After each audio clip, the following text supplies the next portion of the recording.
నమస్తే, welcome to Abhinav Bharat. YCP అధికారంలో ఉన్న 5 సంవత్సరాలలో అప్పుడు ముఖ్యమంత్రిగా ఉన్న వైసీపీ అధినేత జగన్ పదే పదే జనసేన అధినేత పవన్ వ్యక్తిగత జీవితాన్ని టార్గెట్ చేస్తూ వచ్చారు.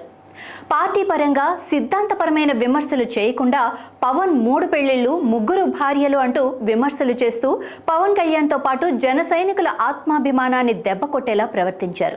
దీంతో పవన్ ఎట్టి పరిస్థితుల్లోనూ జగన్ను ముఖ్యమంత్రి పీఠం నుంచి గద్దె దించుతానని శపథం చేసి అన్నంత పని చేశారు.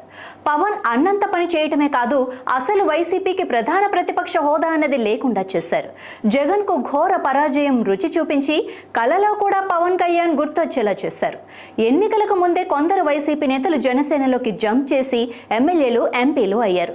వంశీకృష్ణ శ్రీనివాస్, వల్లభనేని బాలశౌరి వీరు వైసీపీ నుంచి జనసేనలో చేరి ఎమ్మెల్యే, ఎంపీ అయిన వారే. ఈ క్రమంలోనే పవన్ ఎన్నికల తర్వాత కూడా వైసీపీని పూర్తిగా ఖాళీ చేసేందుకు నడుం బిగించినట్లే కనిపిస్తోంది. విశాఖపట్నంలో వైసీపీకి షాకుల మీద షాకులు తగులుతున్నాయి. ఎన్నికలకు ముందే ఆ పార్టీ ఎమ్మెల్సీ వంశీకృష్ణ శ్రీనివాస్ జనసేనలోకి వెళ్లి ఎమ్మెల్యే అయ్యారు.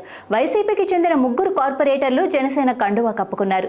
తాజాగా వైసీపీకి చెందిన 5 కార్పొరేటర్లతో పాటు గ్రేటర్ విశాఖలోని పలువురు కీలక వైసీపీ నేతలు జనసేన తీర్థం పుచ్చుకున్నారు. మంగళగిరిలోని జనసేన పార్టీ కార్యాలయంలో జరిగిన కార్యక్రమంలో డిప్యూటీ సీఎం పవన్ కళ్యాణ్ స్వయంగా వీరికి కండువాలు కప్పి తమ పార్టీలోకి సాదరంగా ఆహ్వానించారు. స్థానిక సంస్థల ఎన్నికలలో జనసేన అత్యధిక స్థానాలు గెలుచుకుంటుందని పవన్ ఈ సందర్భంగా ఆశాభావం వ్యక్తం చేశారు. పవన్ దూకుడు చూస్తుంటే విశాఖపట్నంలో వైసీపీని పూర్తిగా ఖాళీ చేసే వరకు వదిలేలా కనిపించడం లేదు. జగన్ తన పేరు కూడా పలకకపోవటం, వ్యక్తిగత జీవితంపై విమర్శలు చేయటంతో ఇప్పుడు జగన్ను మరింత వీక్ చేయటమే పనిగా పవన్ అడుగులు వేస్తున్నారని రాజకీయ వర్గాల్లో చర్చ నడుస్తోంది. నాయకులారా, మీ పనితనం మీ అధినాయకులకు తెలియజేయాలనుకుంటున్నారు. ప్రజలారా, మీ సమస్యలను మీ నాయకులకు తెలియజేయాలనుకుంటున్నారు. ప్రజా సమస్యల పరిష్కార వేదిక మీ అభినవ్ భారత్.